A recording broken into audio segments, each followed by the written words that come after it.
The Law by Frederic Bastiat. Foreword.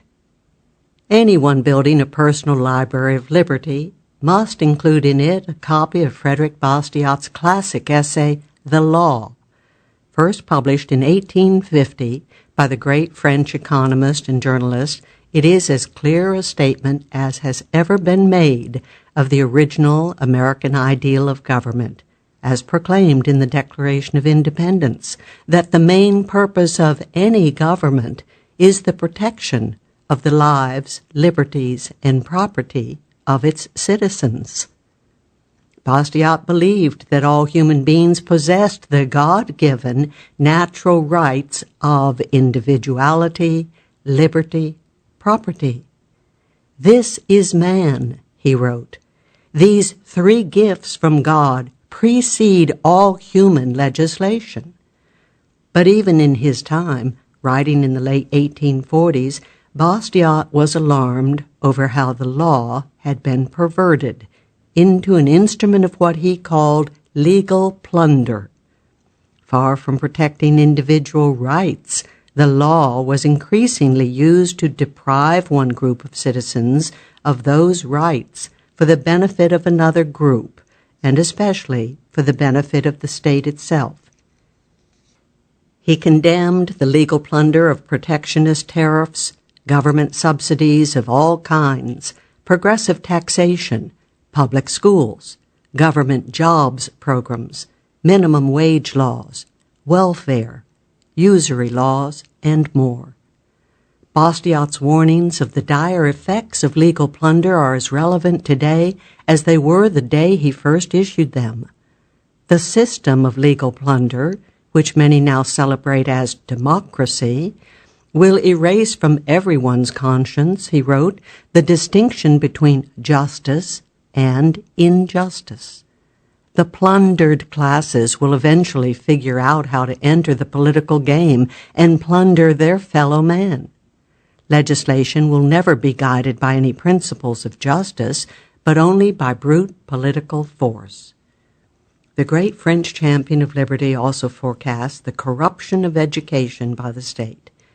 Those who held government-endowed teaching positions, he wrote, would rarely criticize legal plunder lest their government endowments be ended.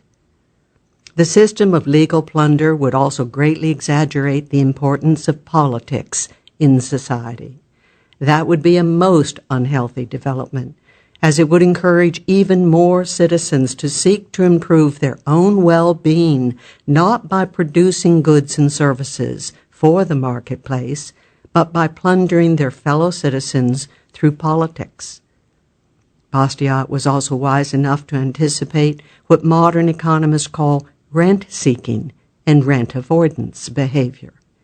These two clumsy phrases refer respectively to the phenomena of lobbying for political favors, legal plunder, and of engaging in political activity directed at protecting oneself from being the victim of plunder seekers. For example, the steel manufacturing industry lobbies for high tariffs on steel, whereas steel-using industries, like the automobile industry, can be expected to lobby against high tariffs on steel. The reason why modern economists are concerned about rent-seeking is the opportunity cost involved.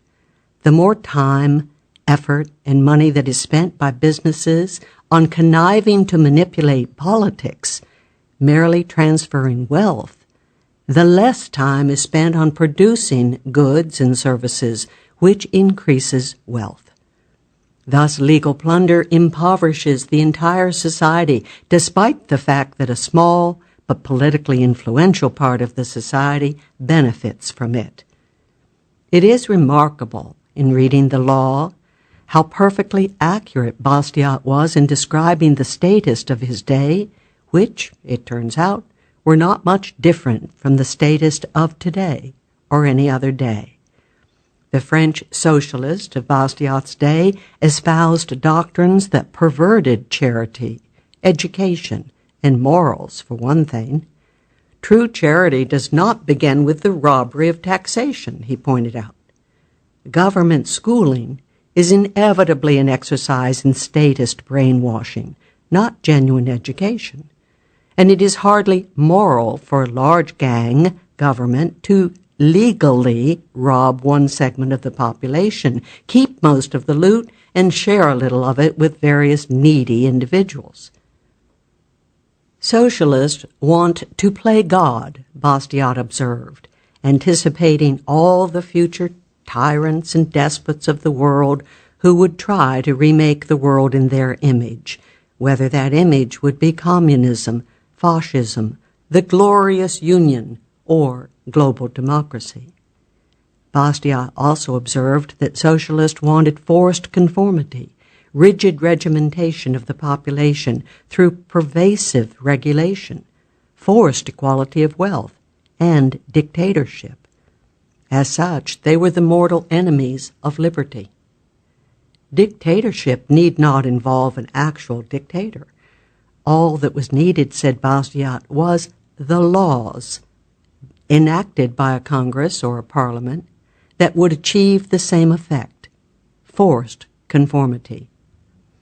Bastiat was also wise to point out that the world has far too many great men, fathers of their countries, and so forth, who in reality are usually nothing but petty tyrants with a sick and compulsive desire to rule over others.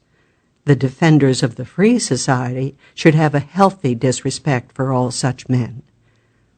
Bastiat admired America and pointed to the America of 1850 as being as close as any society in the world to his ideal of a government that protected individual rights to life, liberty, and property.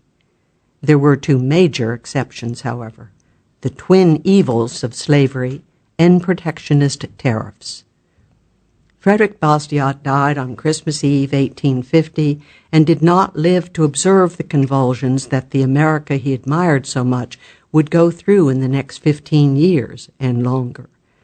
It is unlikely that he would have considered the U.S. government's military invasion of the southern states in 1861, the killing of some 300,000 citizens, and the bombing, burning, and plundering of the region's cities, towns, farms, and businesses as being consistent in any way with the protection of the lives, liberties, and properties of those citizens, as promised by the Declaration of Independence.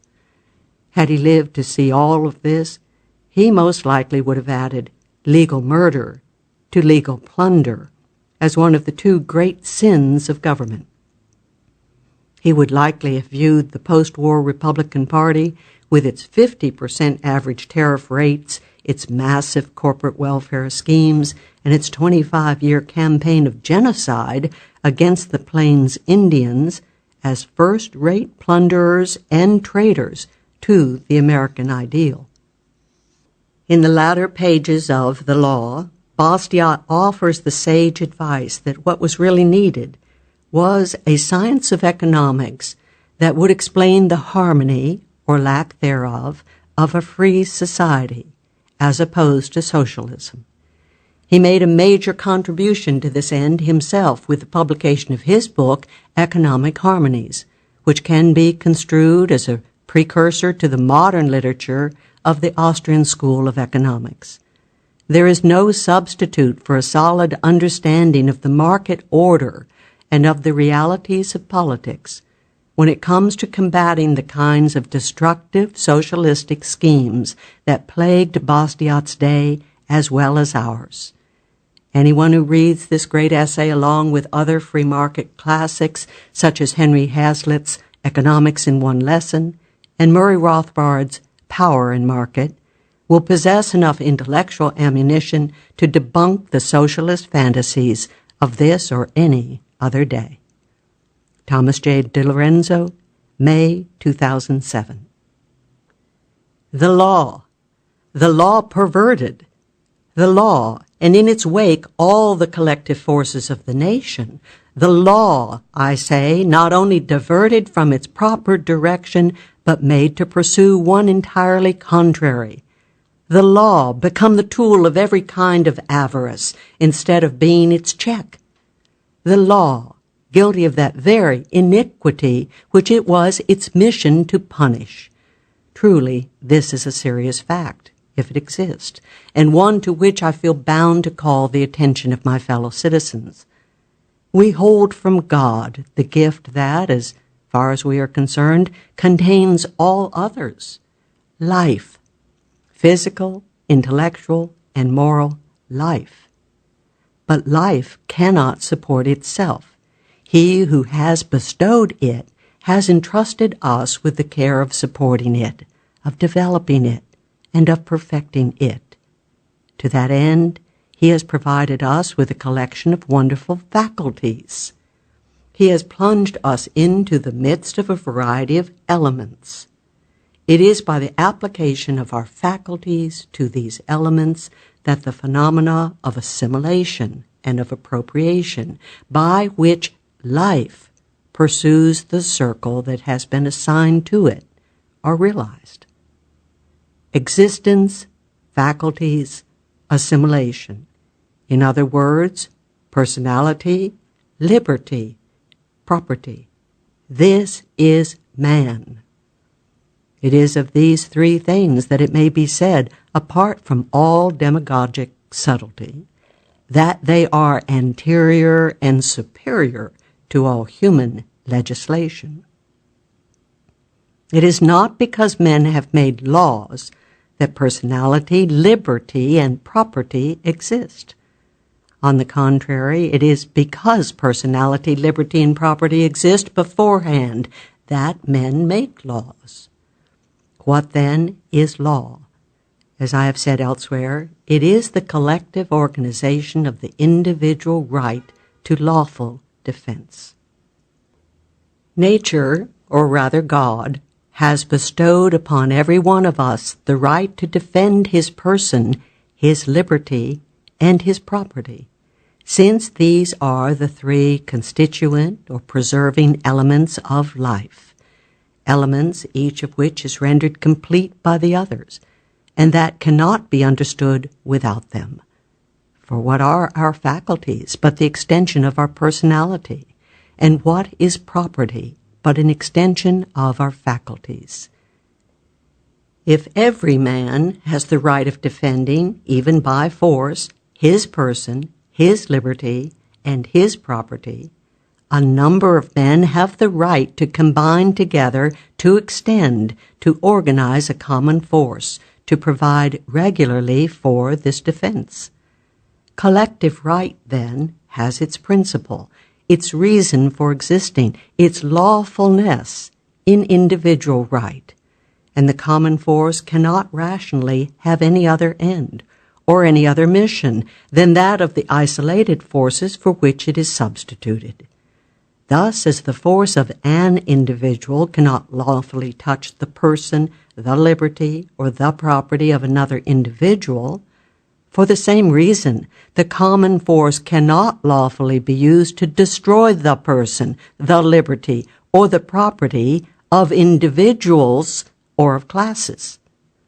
For this perversion of force would be, in one case as in the other, in contradiction to our premises.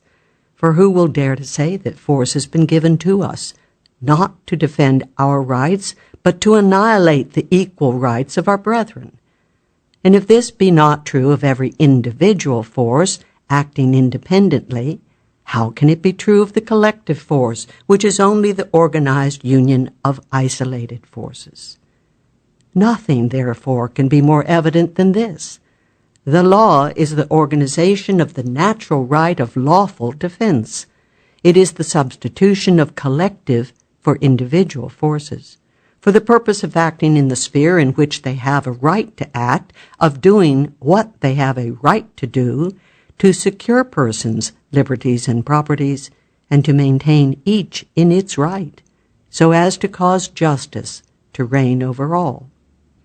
And if a people established upon this basis were to exist, it seems to me that order would prevail among them in their acts as well as in their ideas. It seems to me that such a people would have the most simple, the most economical, the least oppressive, the least to be felt, the most restrained, the most just, and consequently the most stable government that could be imagined, whatever its political form might be. For under such an administration, everyone would feel that he possessed all the fullness as well as all the responsibility of his existence. So long as personal safety was ensured, so long as labor was free, and the fruits of labor secured against all unjust attacks, no one would have any difficulties to contend with in the state. When prosperous, we should not, it is true, have to thank the state for our success. But when unfortunate, we should no more think of taxing it with our disasters than our peasants think of attributing to it the arrival of hail or frost. We should know it only by the inestimable blessing of safety. It may further be affirmed that, thanks to the non-intervention of the state in private affairs, our wants and their satisfactions would develop themselves in their natural order. We should not see poor families seeking for literary instruction before they were supplied with bread. We should not see towns peopled at the expense of rural districts, nor rural districts at the expense of towns. We should not see those great displacements of capital, of labor, and of population that legislative measures occasion, displacements that render so uncertain and precarious the very sources of existence, and thus enlarge to such an extent the responsibility of governments.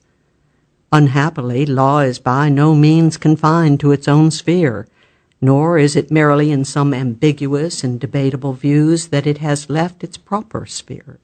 It has done more than this. It has acted in direct opposition to its proper end. It has destroyed its own object. It has been employed in annihilating that justice which it ought to have established, in effacing amongst rights that limit which it was its true mission to respect. It has placed the collective force in the service of those who wish to traffic without risk and without scruple in the persons, the liberty, and the property of others.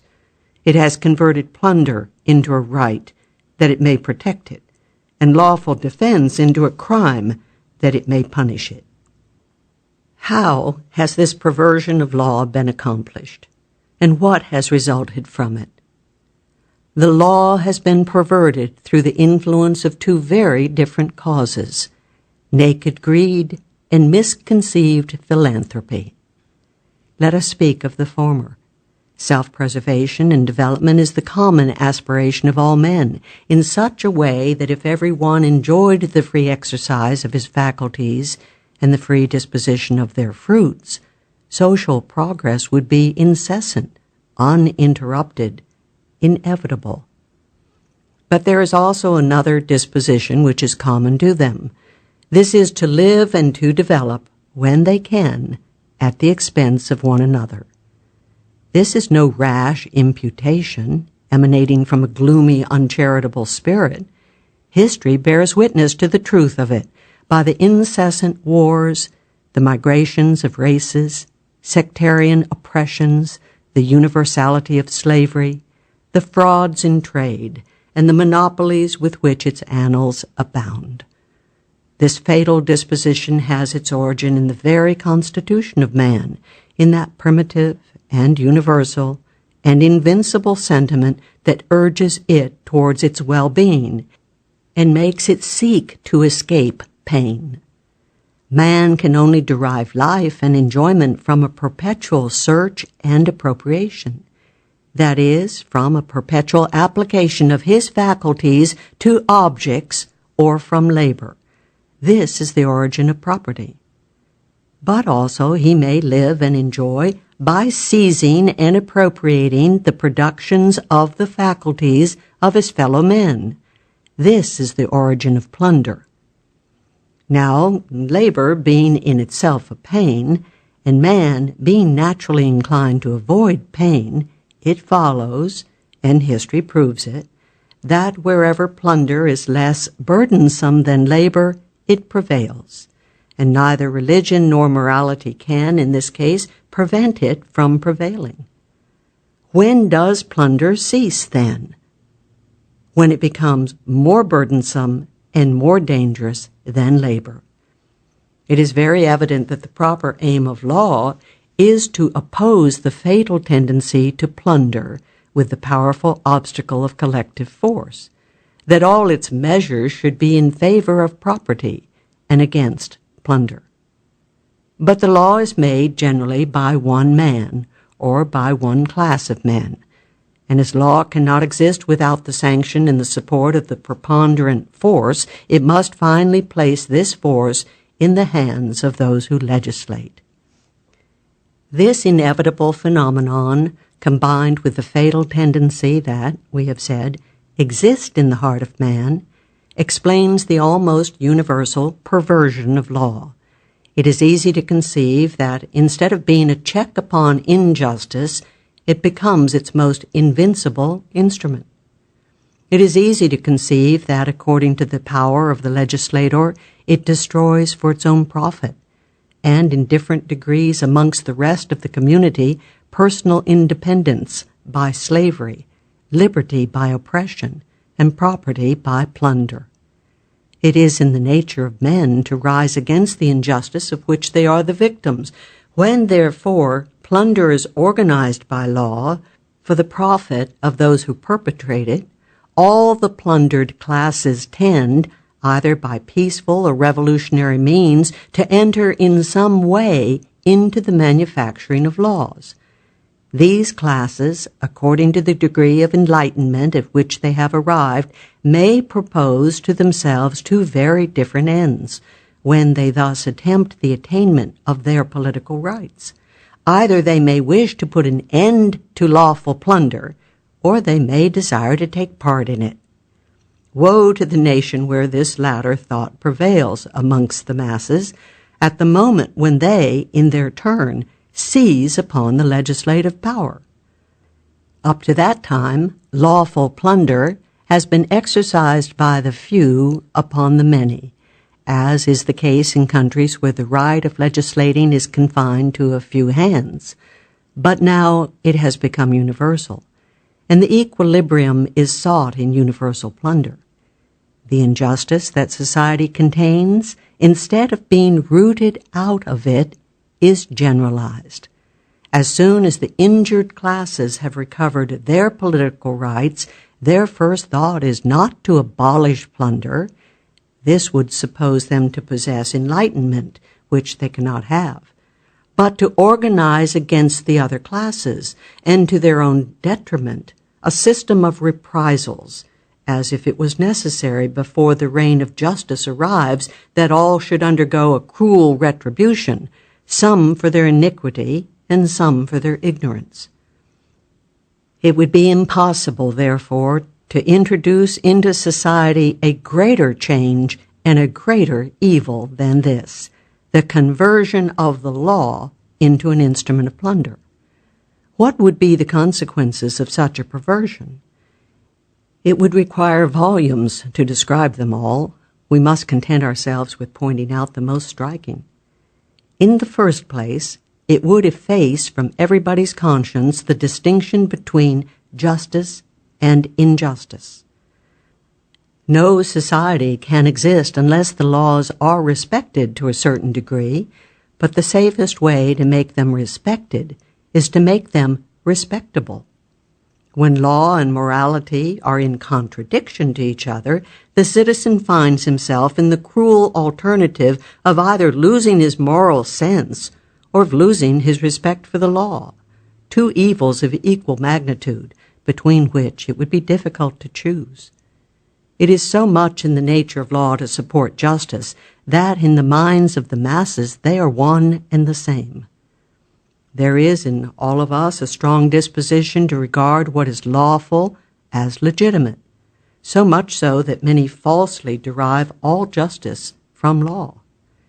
It is sufficient then for the law to order and sanction plunder, that it may appear to many consciences just and sacred. Slavery, protection, and monopoly find defenders, not only in those who profit by them, but in those who suffer by them.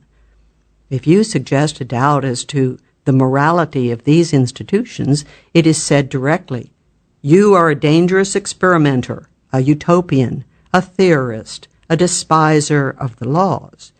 You would shake the basis upon which society rests. If you lecture upon morality or political economy, official bodies will be found to make this request to the government: that henceforth science be taught not only with sole reference to free exchange, to liberty, property, and justice, as has been the case up to the present time, but also and especially with reference to the facts and legislation, contrary to liberty, property, and justice, that regulate French industry. That in public lecterns salaried by the Treasury, the professor abstain rigorously from endangering in the slightest degree the respect due to the laws now in force. So that if a law exists that sanctions slavery or monopoly, oppression or plunder in any form whatever, it must not even be mentioned. For how can it be mentioned without damaging the respect that it inspires? Still further, morality and political economy must be taught in connection with this law, that is, under the supposition that it must be just only because it is law. Another effect of this deplorable perversion of the law is that it gives to human passions and to political struggles, and in general to politics, properly so called, an exaggerated importance. I could prove this assertion in 1,000 ways, but I shall confine myself, by way of an illustration, to bringing it to bear upon a subject which has of late occupied everybody's mind: universal suffrage.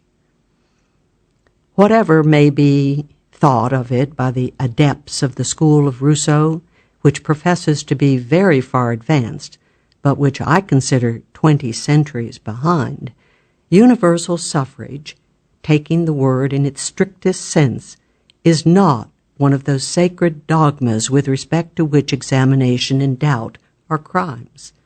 Serious objections may be made to it. In the first place, the word universal conceals a gross sophism. There are in France 36 million inhabitants. To make the right of suffrage universal, 36 million electors should be reckoned. The most extended system reckons only 9 million. 3 persons out of 4, then, are excluded. And more than this, they are excluded by the 4th. Upon what principle is this exclusion founded? Upon the principle of incapacity. Universal suffrage, then, means universal suffrage of those who are capable. In point of fact, who are the capable? Are age, sex, and judicial condemnations the only conditions to which incapacity is to be attached? On taking a nearer view of the subject, we may soon perceive the reason why the right of suffrage depends upon the presumption of incapacity, the most extended system differing from the most restricted in the conditions on which this incapacity depends, and which constitutes not a difference in principle but in degree. This motive is that the elector does not stipulate for himself, but for everybody. If, as the Republicans of the Greek and Roman tone pretend, the right of suffrage had fallen to the lot of everyone at his birth, it would be an injustice to adults to prevent women and children from voting. Why are they prevented? Because they are presumed to be incapable. And why is incapacity a reason for exclusion? Because the elector does not reap alone the responsibility of his vote. Because every vote engages and affects the community at large, because the community has a right to demand some assurances as regards the acts upon which its well-being and its existence depend. I know what might be said in answer to this. I know what might be objected, but this is not the place to settle a controversy of this kind. What I wish to observe is this: that this same controversy, in common with the greater part of political questions that agitates, excites, and unsettles the nations, would lose almost all its importance if the law had always been what it ought to be. In fact, if law were confined to causing all persons, all liberties, and all properties to be respected, if it were merely the organization of individual right and individual defense, if it were the obstacle, the check, the chastisement opposed to all oppression, to all plunder, is it likely that we should dispute much as citizens on the subject of the greater or lesser universality of suffrage? Is it likely that it would compromise that greatest of advantages, the public peace? Is it likely that the excluded classes would not quietly wait for their turn? Is it likely that the enfranchised classes would be very jealous of their privileged? And is it not clear that the interest of all being one and the same, some would act without much inconvenience to the others?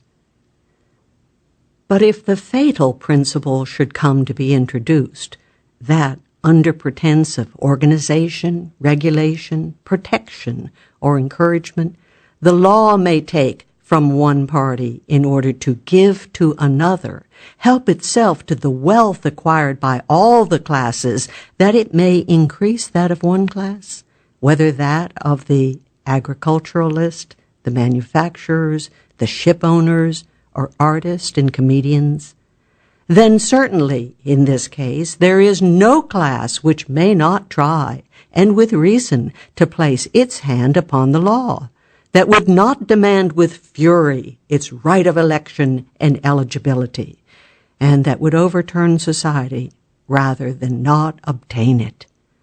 Even beggars and vagabonds will prove to you that they have an incontestable title to it. They will say, "We never buy wine, tobacco, or salt without paying the tax, and a part of this tax is given by law in perquisites and gratuities to men who are richer than we are. Others make use of the law to create an artificial rise in the price of bread, meat, iron, or cloth. Since everybody traffics in law for his own profit, we should like to do the same. We should like to make it produce the right to assistance, which is the poor man's plunder. To effect this, we ought to be electors and legislators, that we may organize, on a large scale, alms for our own class, as you have organized, on a large scale, protection for yours. Don't tell us that you will take our cause upon yourselves and throw to us 600,000 francs to keep us quiet, like giving us a bone to pick. We have other claims, and at any rate, we wish to stipulate for ourselves, as other classes have stipulated for themselves." How is this argument to be answered? Yes, as long as it is admitted that the law may be diverted from its true mission, that it may violate property instead of securing it, everybody will be wanting to manufacture law, either to defend himself against plunder or to organize it for his own profit. The political question will always be prejudicial, predominant, and absorbing.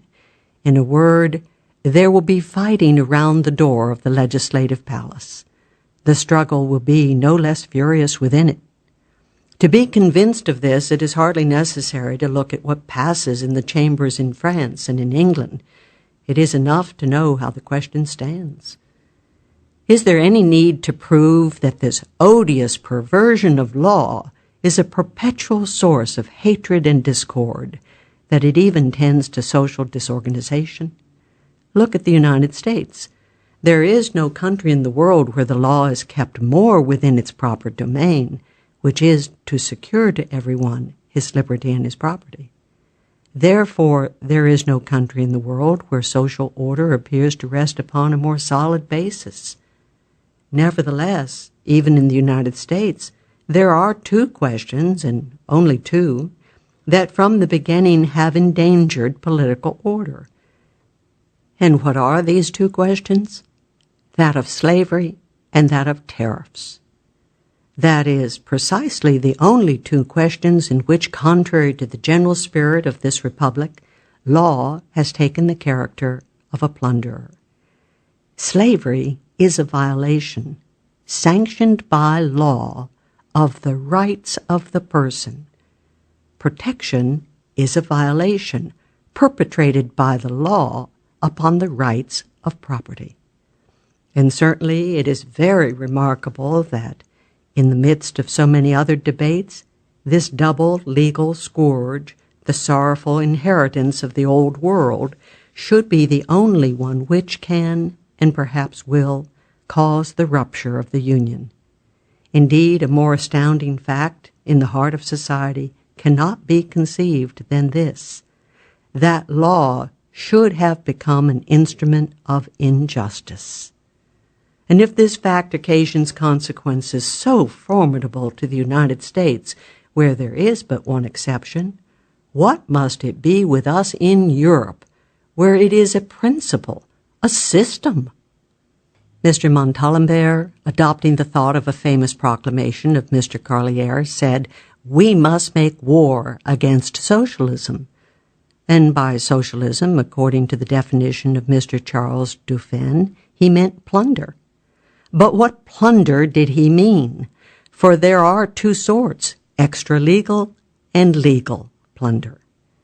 As to extra-legal plunder, such as theft or swindling, which is defined, foreseen, and punished by the penal code, I do not think it can be adorned by the name of socialism. It is not this that systematically threatens the foundations of society. Besides, the war against this kind of plunder has not waited for the signal of Mr. Montalembert or Mr. Carlier. It has gone on since the beginning of the world.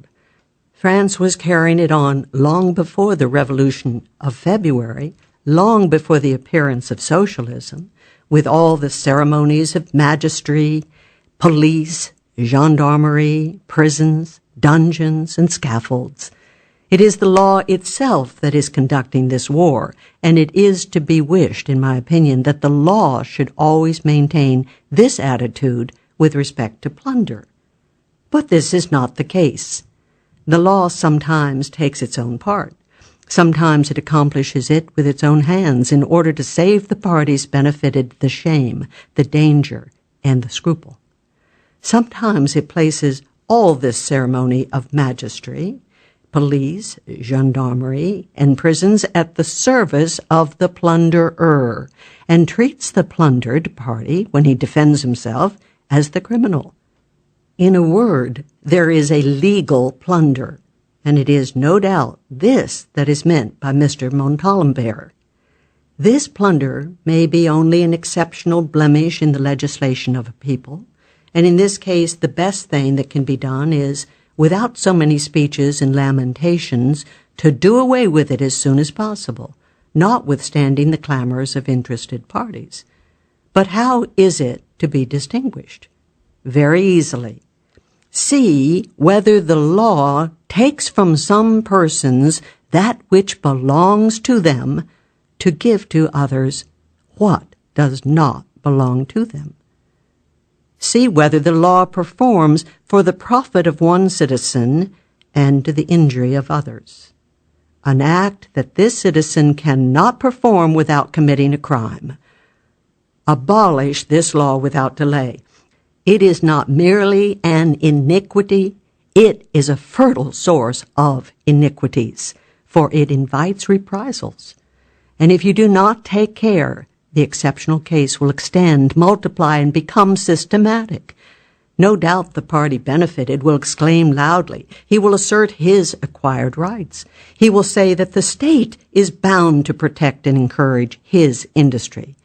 He will plead that it is a good thing for the state to be enriched, that it may spend the more, and thus shower down salaries upon the poor workman. Take care not to listen to this sophistry, for it is just by the systematizing of these arguments that legal plunder becomes systematized. And this is what has taken place. The delusion of the day is to enrich all classes at the expense of each other. It is to generalize plunder under pretense of organizing it. Now, legal plunder may be exercised in an infinite multitude of ways. Hence come an infinite multitude of plans for organization, tariffs, protection, perquisites, gratuities, encouragements, progressive taxation, free public education, right to work, right to profit, right to wages, right to assistance, right to instruments of labor, gratuity of credit, and so forth, and so forth. And it is all these plans, taken as a whole, with what they have in common, legal plunder, that takes the name of socialism. Now, socialism, thus defined and forming a doctrinal body, what other war would you make against it than a war of doctrine?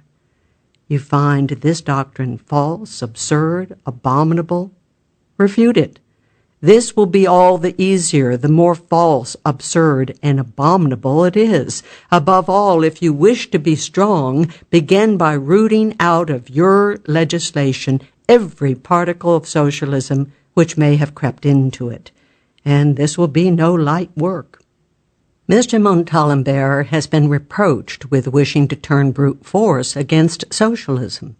He ought to be exonerated from this reproach, for he has plainly said, "The war that we must make against socialism must be one that is compatible with the law, honor, and justice."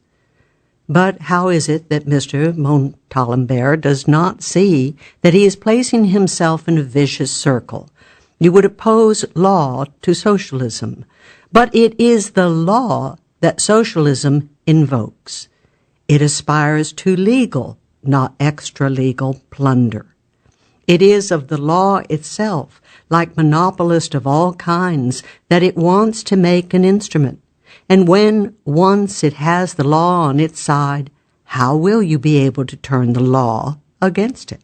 How will you place it under the power of your tribunals, your gendarmes, and of your prisons? What will you do then?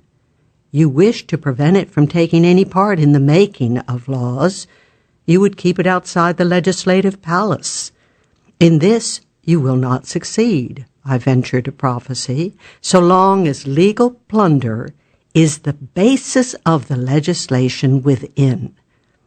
It is absolutely necessary that this question of legal plunder should be determined, and there are only 3 solutions of it. 1, when the few plunder the many. 2, when everybody plunders everybody else. And 3, when nobody plunders anybody. Partial plunder, universal plunder, absence of plunder. Amongst these, we have to make our choice. The law can only produce one of these results. Partial plunder. This is the system that prevailed so long as the elective privilege was partial, a system that is resorted to avoid the invasion of socialism. Universal plunder.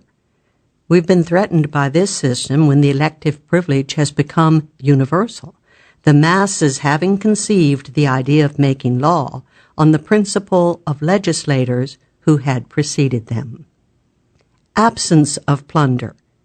This is the principle of justice, peace, order, stability, conciliation, and of good sense, which I shall proclaim with all the force of my lungs, which is very inadequate, alas, till the day of my death. And in all sincerity, can anything more be required at the hands of the law? Can the law, whose necessary sanction is force, be reasonably employed upon anything beyond securing to everyone his right? I defy anyone to remove it from this circle without perverting it, and consequently turning force against right. And as this is the most fatal, the most illogical social perversion that can possibly be imagined, it must be admitted that the true solution, so much sought after, of the social problem is contained in these simple words: law is organized justice. Now, it is important to remark that to organize justice by law, that is to say by force, excludes the idea of organizing by law or by force any manifestation whatever of human activity, labor, charity, agriculture, commerce, industry, instruction, the fine arts, or religion. For any one of these organizings would inevitably destroy the essential organization. How, in fact, can we imagine force encroaching upon the liberty of citizens without infringing upon justice, and so acting against its proper aim? Here I am taking on the most popular prejudice of our time. It is not considered enough that laws should be just. It must be philanthropic. It is not sufficient that it should guarantee to every citizen the free and inoffensive exercise of his faculties applied to his physical, intellectual, and moral development. It is required to extend well-being, instruction, and morality directly over the nation. This is the fascinating side of socialism. But, I repeat it, these two missions of the law contradict each other. We have to choose between them. A citizen cannot at the same time be free and not free. Mr. de Lamartine wrote to me one day thus: "Your doctrine is only the half of my program. You have stopped at liberty. I go on to fraternity." I answered him, "The second part of your program will destroy the first." And in fact, it is impossible for me to separate the word fraternity from the word voluntary. I cannot possibly conceive fraternity legally enforced without liberty being legally destroyed, and justice legally trampled underfoot. Legal plunder has two roots. One of them, as we have already seen, is in human greed. The other is in misconceived philanthropy. Before I proceed, I think I ought to explain myself upon the word plunder. I do not take it, as it often is taken, in a vague, undefined, relative, or metaphorical sense. I use it in its scientific acceptation and as expressing the opposite idea to property. When a portion of wealth passes out of the hands of him who has acquired it, without his consent and without compensation, to him who has not created it, whether by force or by artifice, I say that property is violated, that plunder is perpetrated. I say that this is exactly what the law ought to repress always and everywhere. If the law itself performs the action it ought to repress, I say that plunder is still perpetrated, and even, in a social point of view, under aggravated circumstances. In this case, however, he who profits from the plunder is not responsible for it. It is the law, the lawgiver, society itself, and this is where the political danger lies. It is to be regretted that there is something offensive in the word.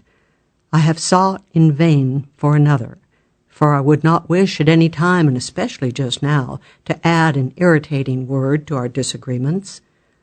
Therefore, whether I am believed or not, I declare that I do not mean to impugn the intentions nor the morality of anybody. I am attacking an idea that I believe to be false, a system that appears to me to be unjust. And this is so independent of intentions that each of us profits by it without wishing it, and suffers from it without being aware of the cause. Any person must write under the influence of party spirit or of fear, who would call into question the sincerity of protectionism, of socialism, and even of communism, which are one and the same plant in three different periods of its growth.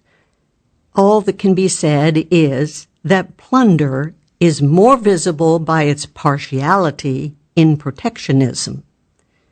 If protection were only granted in France to a single class, to the engineers, for instance, it would be so absurdly plundering as to be unable to maintain itself. Thus we see all the protected trades combine, make common cause, and even recruit themselves in such a way as to appear to embrace the mass of the national labor. They feel instinctively that plunder is slurred over by being generalized.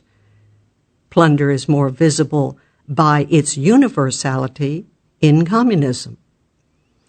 Whence it follows that, of the three systems, socialism is still the most vague, the most undefined, and consequently the most sincere. Be that as it may, to conclude that legal plunder has one of its roots in misconceived philanthropy is evidently to put intentions out of the question. With this understanding, let us examine the value, the origin, and the tendency of this popular aspiration, which pretends to realize the general good by general plunder. The socialists say, since the law organizes justice, why should it not organize labor, instruction, and religion? Why? Because it could not organize labor, instruction, and religion without disorganizing justice. For remember that law is force, and that consequently the domain of the law cannot properly extend beyond the domain of force. When law and force keep a man within the bounds of justice, they impose nothing upon him but a mere negation. They only oblige him to abstain from doing harm. They violate neither his personality, his liberty, nor his property. They only guard the personality, the liberty, the property of others. They hold themselves on the defensive. They defend the equal right of all. They fulfill a mission whose harmlessness is evident, whose utility is palpable, and whose legitimacy is not to be disputed. This is so true that, as a friend of mine once remarked to me, to say that the aim of the law is to cause justice to reign is to use an expression that is not rigorously exact. It ought to be said, the aim of the law is to prevent injustice from reigning. In fact, it is not justice that has an existence of its own. It is injustice. The one results from the absence of the other. But when the law, through the medium of its necessary agent force, imposes a form of labor, a method or a subject of instruction, a creed or worship, it is no longer negative. It acts positively upon men. It substitutes the will of the legislator for their own will, the initiative of the legislator for their own initiative. They have no need to consult, to compare, to foresee. The law does all that for them. The intellect is for them a useless encumbrance. They cease to be men. They lose their personality, their liberty, their property. Try to imagine a form of labor imposed by force that is not a violation of liberty, a transmission of wealth imposed by force that is not a violation of property. If you cannot succeed in reconciling this, you are bound to conclude that the law cannot organize labor and industry without organizing injustice. When, from the seclusion of his office, a politician takes a view of society, he is struck with the spectacle of inequality that presents itself. He mourns over the sufferings that are the lot of so many of our brethren, sufferings whose aspect is rendered yet more sorrowful by the contrast of luxury and wealth. He ought perhaps to ask himself whether such a social state has not been caused by the plunder of ancient times, exercised in the way of conquest, and by plunder of more recent times, effected through the medium of the laws. He ought to ask himself whether, granting the aspiration of all men to well-being and improvement, the reign of justice would not suffice to realize the greatest activity of progress and the greatest amount of equality, compatible with that individual responsibility that God has awarded as a just retribution of virtue and vice? He never gives this a thought. His mind turns towards combinations, arrangements, legal or factitious organizations. He seeks the remedy in perpetuating and exaggerating what has produced the evil. For justice apart, which we have seen is only a negation, is there any one of these legal arrangements that does not contain the principle of plunder? You say, there are men who have no money, and you apply to the law.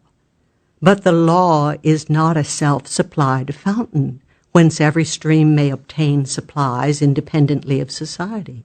Nothing can enter the public treasury in favor of one citizen or one class but what other citizens and other classes have been forced to send to it.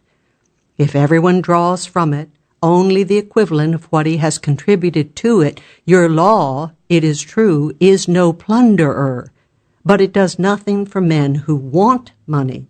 It does not promote equality.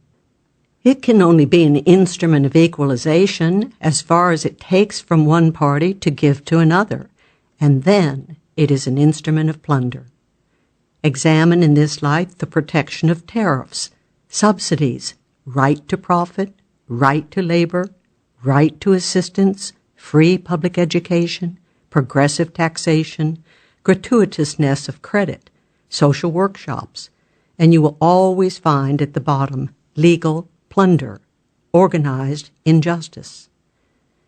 You say, there are men who want knowledge, and you apply to the law. But the law is not a torch that sheds light that originates within itself. It extends over a society where there are men who have knowledge and others who have not, citizens who want to learn and others who are disposed to teach. It can only do one of two things: either allow a free operation to this kind of transaction, that is, let this kind of want satisfy itself freely, or else preempt the will of the people in the matter, and take from some of them sufficient to pay professors commissioned to instruct others for free.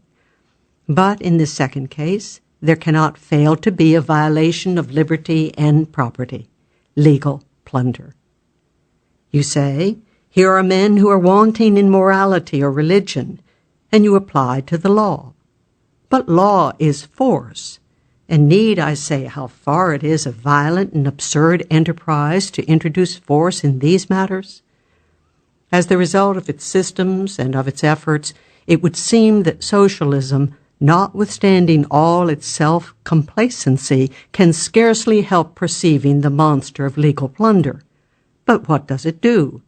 It disguises it cleverly from others, and even from itself, under the seductive names of fraternity, solidarity, organization, association.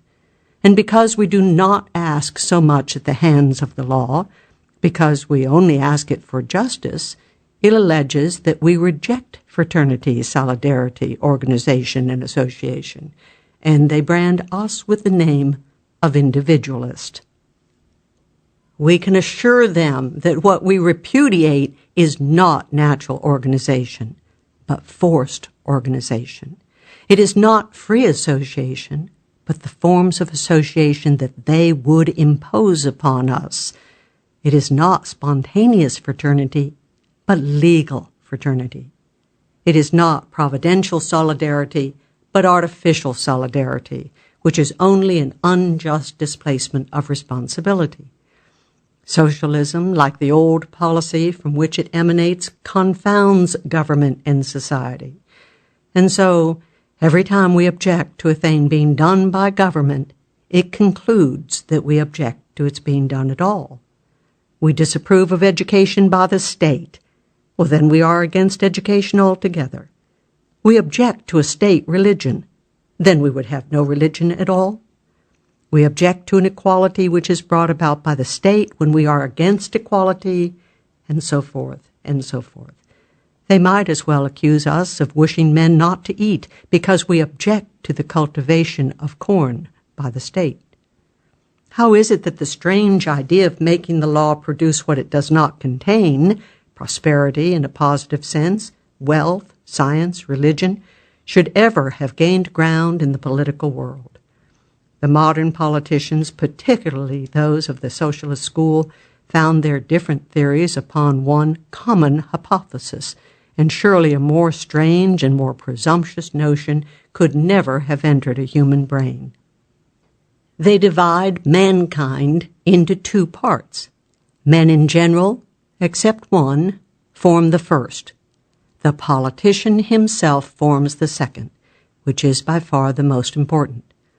In fact, they begin by supposing that men are devoid of any principle of action and of any means of discernment in themselves, that they have no initiative, that they are inert matter, passive particles, atoms without impulse, at best a vegetation indifferent to his own mode of existence, susceptible of assuming from an exterior will and hand an infinite number of forms, more or less symmetrical, artistic, and perfected.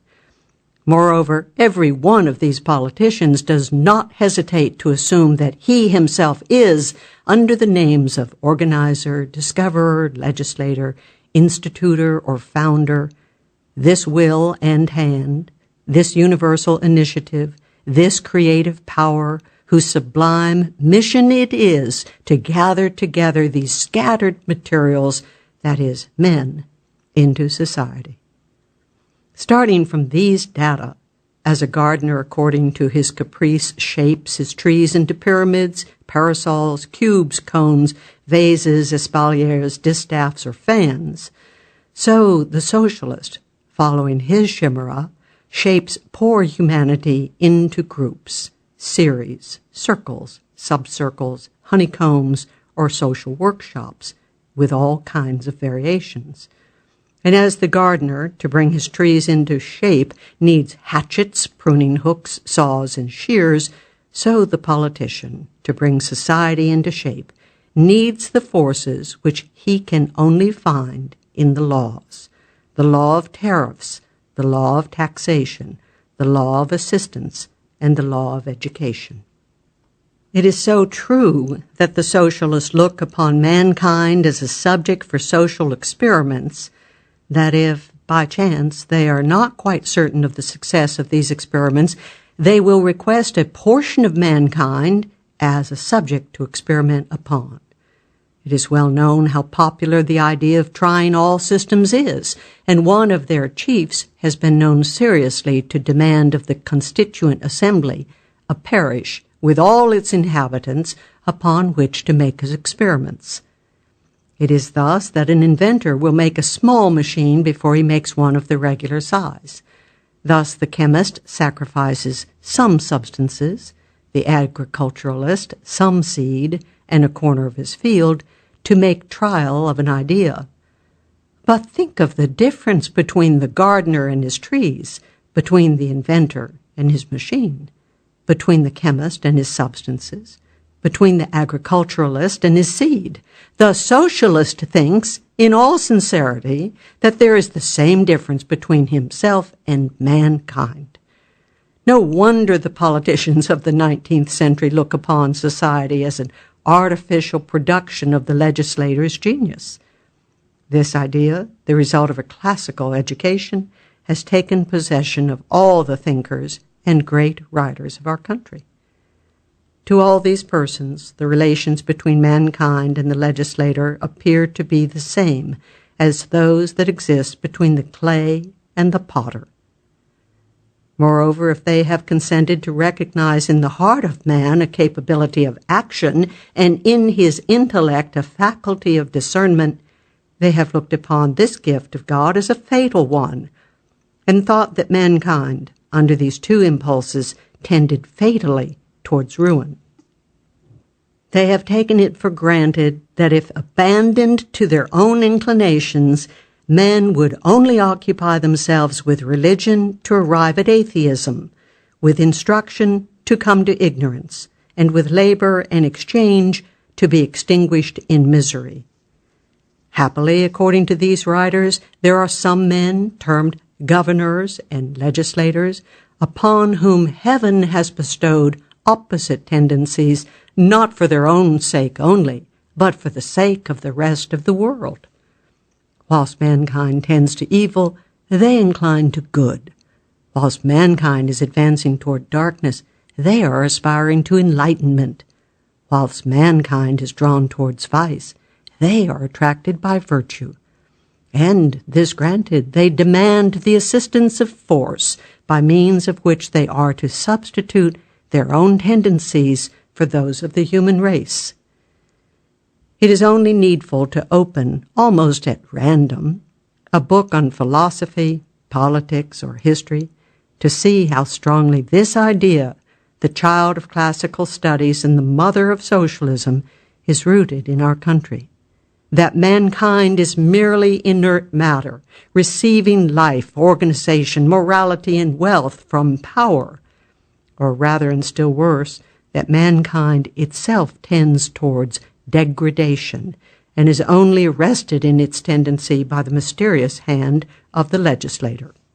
Classical conventionalism shows us everywhere, behind passive society, a hidden power under the names of law or legislator, or by a mode of expression which refers to some person or persons of undisputed weight and authority, but not named, which moves, animates, enriches, and regenerates mankind. We will give a quotation from Bossuet. One of the things which was the most strongly impressed, by whom, upon the mind of the Egyptians, was the love of their country. Nobody was allowed to be useless to the state. The law assigned to every one his employment, which descended from father to son. No one was permitted to have two professions, nor to adopt another. But there was one occupation which was obliged to be common to all. This was the study of the laws and of wisdom. Ignorance of religion and the political regulations of the country was excused in no condition of life. Moreover, every profession had a district assigned to it. By whom? Amongst good laws, one of the best things was that everybody was taught to observe them. By whom? Egypt abounded with wonderful inventions, and nothing was neglected which could render life comfortable and tranquil. Thus men, according to Bossuet, derive nothing from themselves. Patriotism, wealth, inventions, husbandry, science, all come to them by the operation of the laws or by kings. All they have to do is to be passive. It is on this ground that Bossuet takes exception when Diodorus accuses the Egyptians of rejecting wrestling and music. How is that possible, says he, since these arts were invented by Trismegistus? It is the same with the Persians. One of the first cares of the prince was to encourage agriculture. As there were posts established for the regulation of the armies, so there were offices for the superintending of rural works. The respect with which the Persians were inspired for royal authority was excessive. The Greeks, although full of mind, were no less strangers to their own responsibilities, so much so that of themselves, like dogs and horses, they would not have ventured upon the most simple games. In a classical sense, it is an undisputed thing that everything comes to the people from without. The Greeks, naturally full of spirit and courage, had been early cultivated by kings and colonies who had come from Egypt. From them they had learned the exercises of the body, foot races, and horse and chariot races. The best thing that the Egyptians had taught them was to become docile and to allow themselves to be formed by the laws for the public good. Fenelon, reared in the study and admiration of antiquity and a witness of the power of Louis XIV, Fenelon naturally adopted the idea that mankind should be passive, and that its misfortunes and its prosperities, its virtues and its vices are caused by the external influence that is exercised upon it by the law or by the makers of the law. Thus, in his Utopia of Salentum, he brings the men with their interest, their faculties, their desires, and their possessions under the absolute direction of the legislator. Whatever the subject may be, they themselves have no voice in it. The prince judges for them. The nation is just a shapeless mass of which the prince is the soul. In him resides the thought, the foresight, the principle of all organization, of all progress. On him, therefore, rest all the responsibility. In proof of this assertion, I might transcribe the whole of the 10th book of Telemachus. I refer the reader to it, and shall content myself with quoting some passages taken at random from this celebrated work, to which, in every other respect, I am the first to render justice. With the astonishing credulity that characterizes the classics, Fenelon, against the authority of reason and of facts, admits the general felicity of the Egyptians, and attributes it not to their own wisdom, but to that of their kings. We could not turn our eyes to the two shores without perceiving rich towns and country seats agreeably situated, fields that were covered every year, without intermission, with golden crops, meadows full of flocks, laborers bending under the weight of fruits that the earth lavished on its cultivators, and shepherds who made the echoes around repeat the soft sounds of their pipes and flutes. Happy, said Mentor, is that people who is governed by a wise king. Mentor afterwards desired me to remark the happiness and abundance that was spread over all the country of Egypt, where 22,000 cities might be counted. He admired the excellent police regulations of the cities, the justice administered in favor of the poor against the rich, the good education of the children, who were accustomed to obedience, labor, and the love of arts and letters, the exactness with which all the ceremonies of religion were performed, the disinterestedness, the desire of honor, the fidelity to men, and the fear of the gods with which every father inspired his children. He could not sufficiently admire the prosperous state of the country. Happy, said he, is the people whom a wise king rules in such a manner. Fenelon's idyll on Crete is still more fascinating. Mentor is made to say, all that you will see in this wonderful island is the result of the laws of Minos. The education that the children receive renders the body healthy and robust. They are accustomed from the first to a frugal and laborious life. It is supposed that all the pleasures of sense enervate the body and the mind. No other pleasure is presented to them but that of being invincible by virtue, that of acquiring much glory. There they punish 3 vices that go unpunished amongst other people: ingratitude, dissimulation, and avarice. As to pomp and dissipation, there is no need to punish these, for they are unknown in Crete. No costly furniture, no magnificent clothing, no delicious feasts, no gilded palaces are allowed.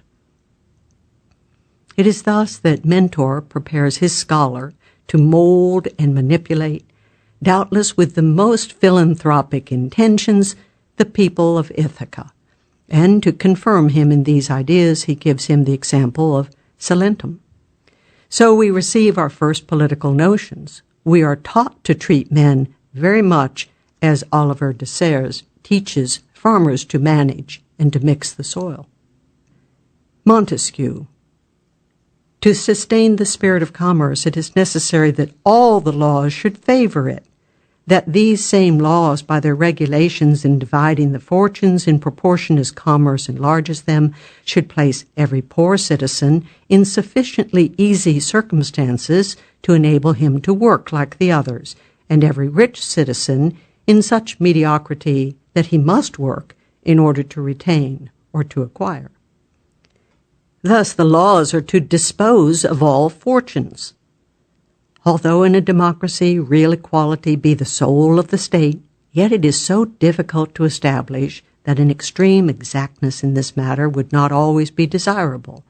It is sufficient that a census be established to reduce or fix the differences to a certain point, after which it is for particular laws to equalize, as it were, the inequality by burdens imposed upon the rich and reliefs granted to the poor.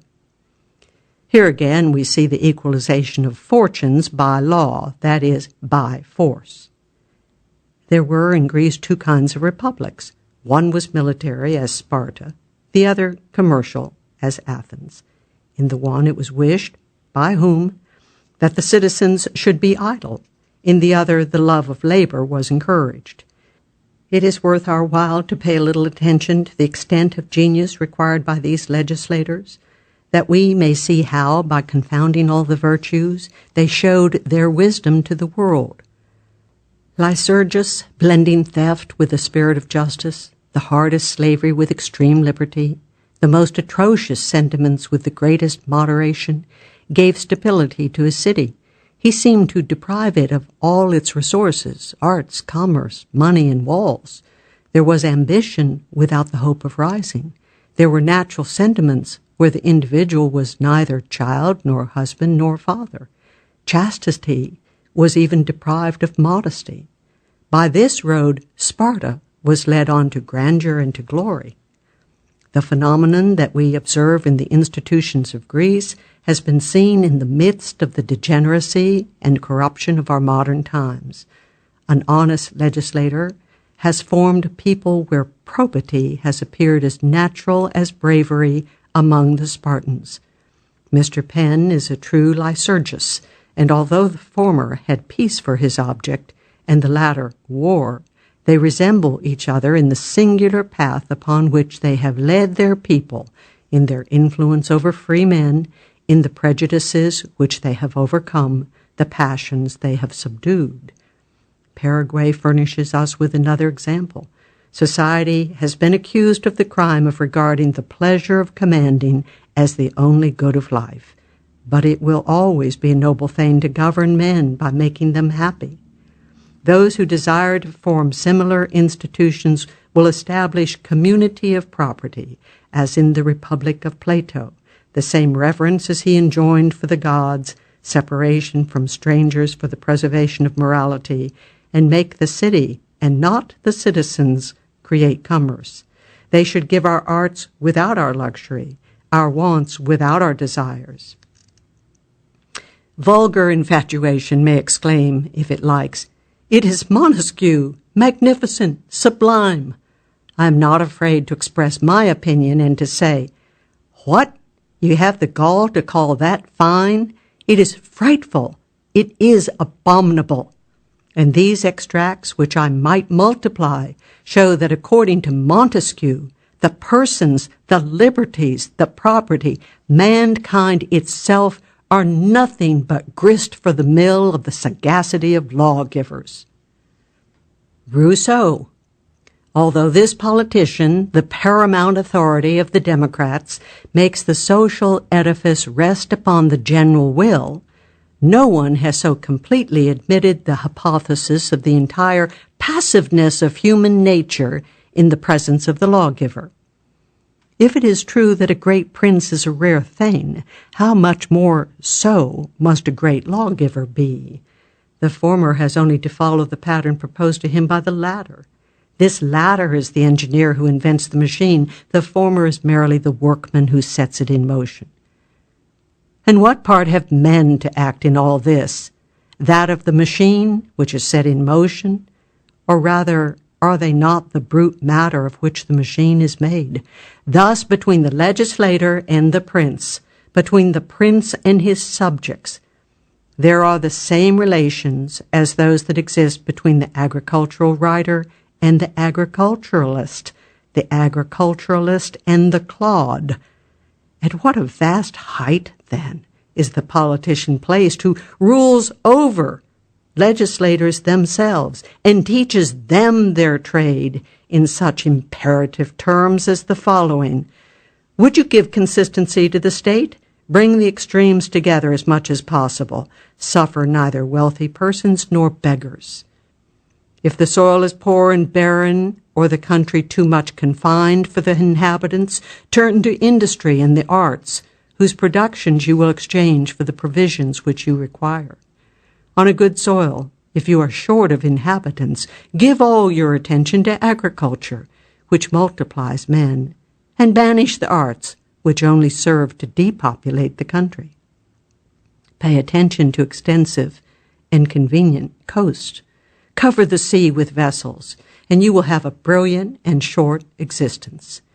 If your seas wash only inaccessible rocks, let the people be barbarous and eat fish.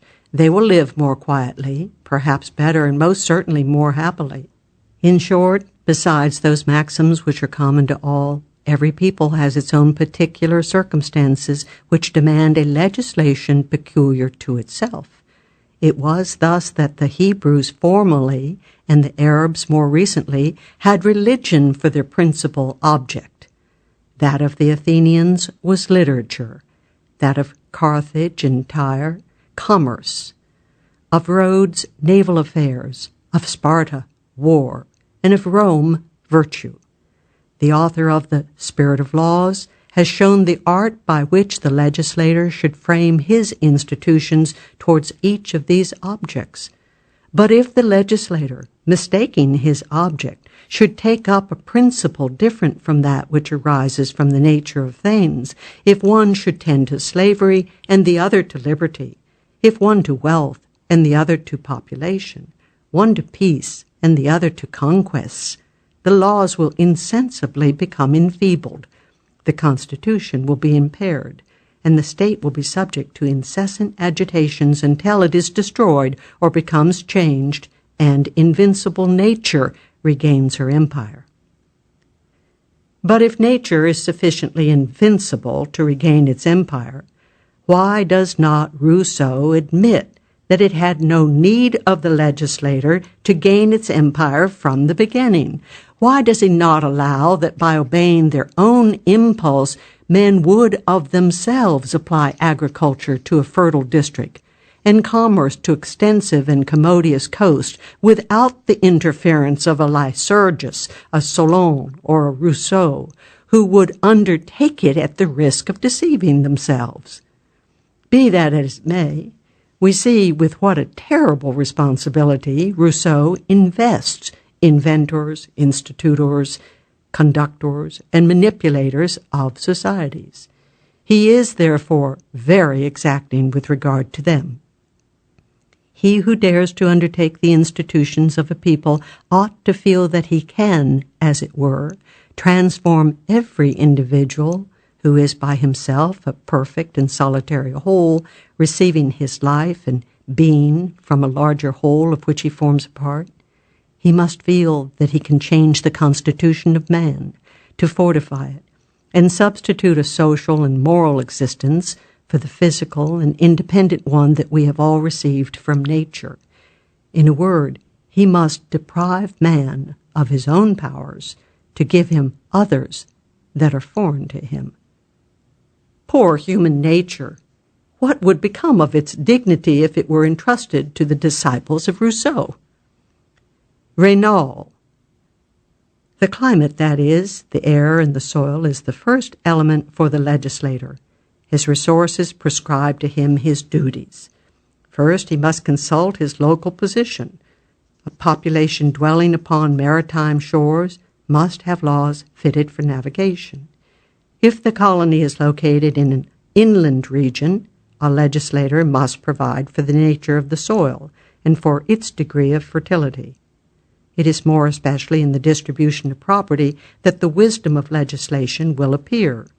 As a general rule, and in every country, when a new colony is founded, land should be given to each man sufficient for the support of his family.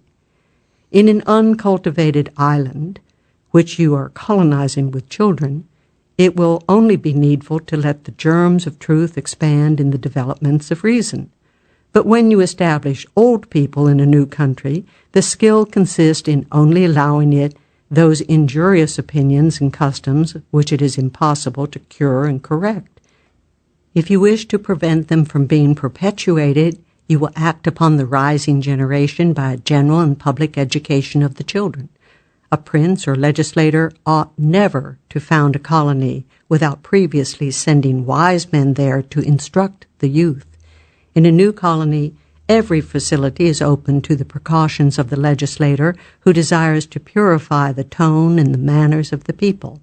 If he has genius and virtue, the lands and the men there are at his disposal, will inspire his soul with a plan of society that a writer can only vaguely trace, and in a way that would be subject to the instability of all hypotheses, which are varied and complicated by an infinity of circumstances too difficult to foresee and to combine.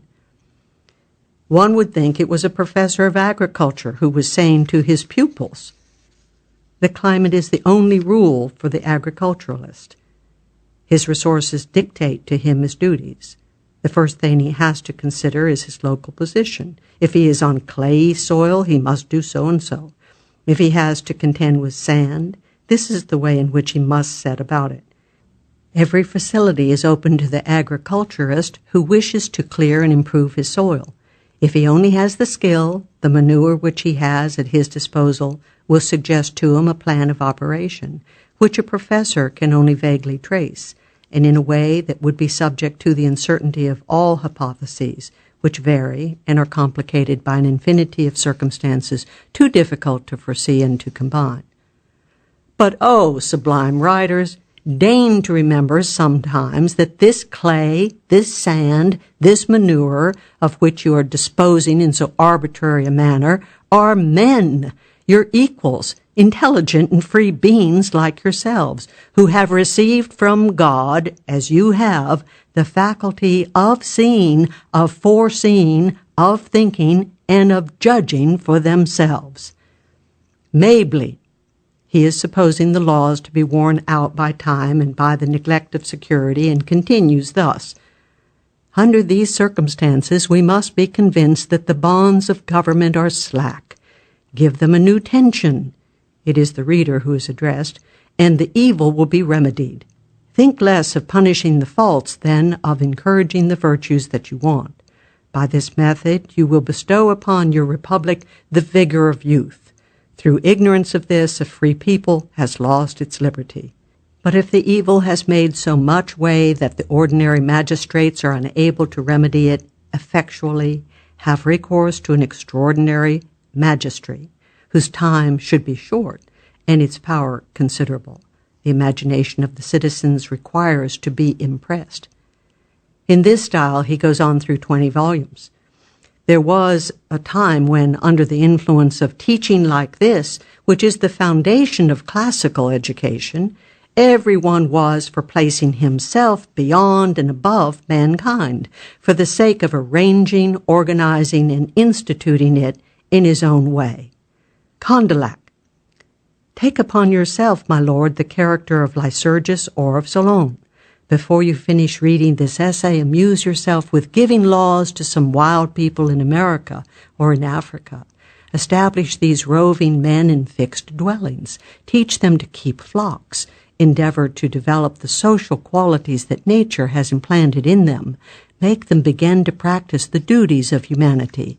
Cause the pleasures of the passions to become distasteful to them by punishments, and you will see these barbarians, with every plan of your legislation, lose a vice and gain a virtue. All these people have had laws, but few among them have been happy. Why is this? Because legislators have almost always been ignorant of the object of society, which is to unite families by a common interest. Impartiality in law consists in two things: in establishing equality in the fortunes and in the dignity of the citizens. In proportion to the degree of equality established by the laws, the dearer will they become to every citizen. How can avarice, ambition, dissipation, idleness, sloth, envy, hatred, or jealousy agitate men who are equal in fortune and dignity, and to whom the laws leave no hope of disturbing their equality? What has been told you of the Republic of Sparta ought to enlighten you on this question. No other state has had laws more in accordance with the order of nature or of equality. It is not to be wondered at that the 17th and 18th centuries should have looked upon the human race as inert matter, ready to receive everything, form, figure, impulse, movement, and life from a great prince, or a great legislator, or a great genius.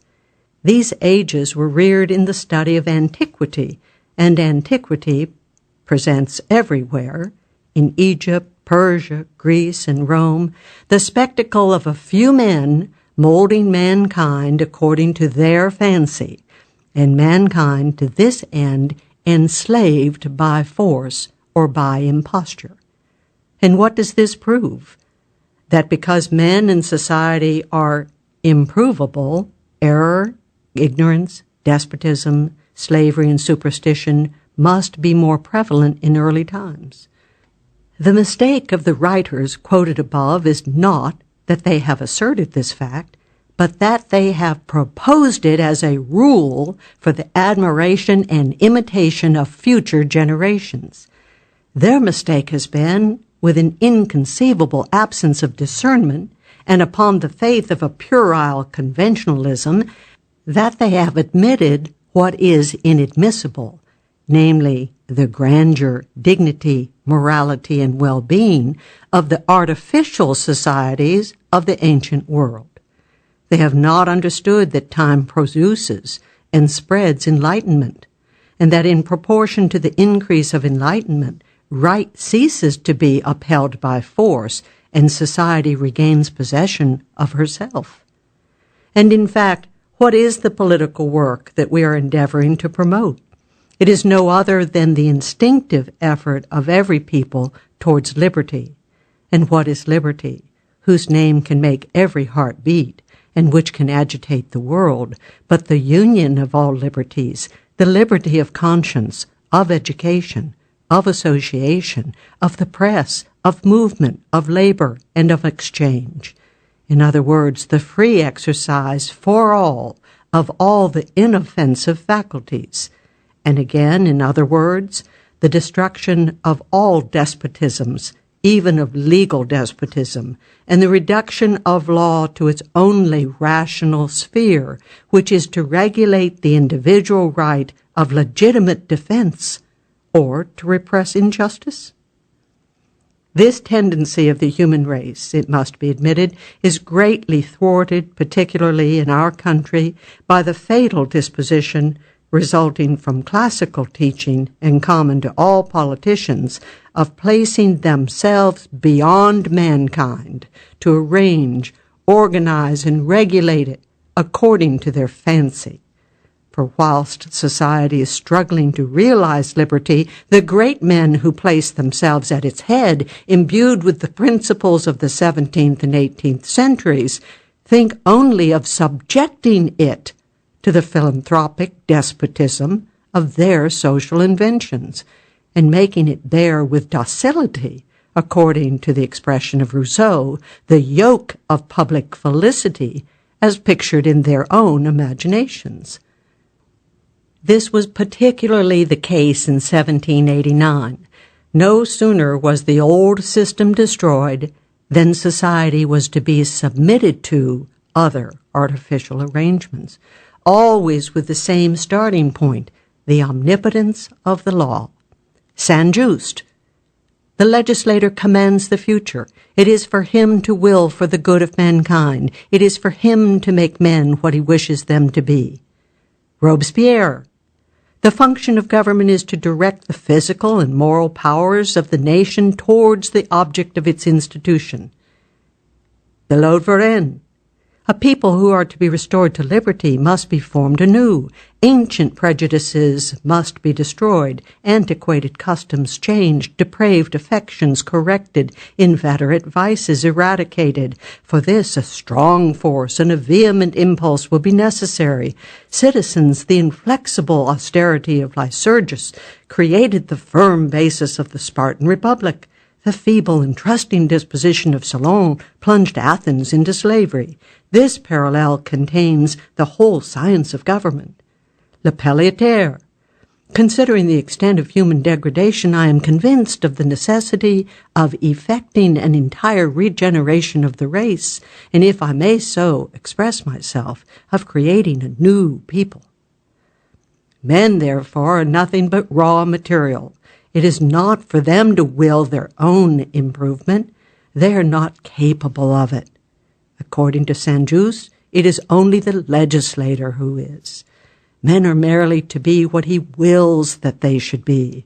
According to Robespierre, who copies Rousseau literally, the legislator is to begin by assigning the aim of the institutions of the nation. After this, the government has only to direct all its physical and moral forces towards this end. All this time, the nation itself is to remain perfectly passive.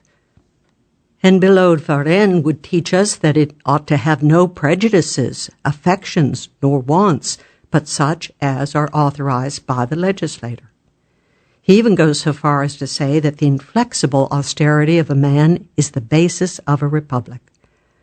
We have seen that in cases where the evil is so great that the ordinary magistrates are unable to remedy it, Mabley recommends a dictatorship to promote virtue. Have recourse, says he, to an extraordinary magistracy whose time shall be short and his power considerable. The imagination of the people requires to be impressed. This doctrine has not been neglected. Listen to Robespierre. The principle of the republican government is virtue, and the means to be adopted during its establishment is terror.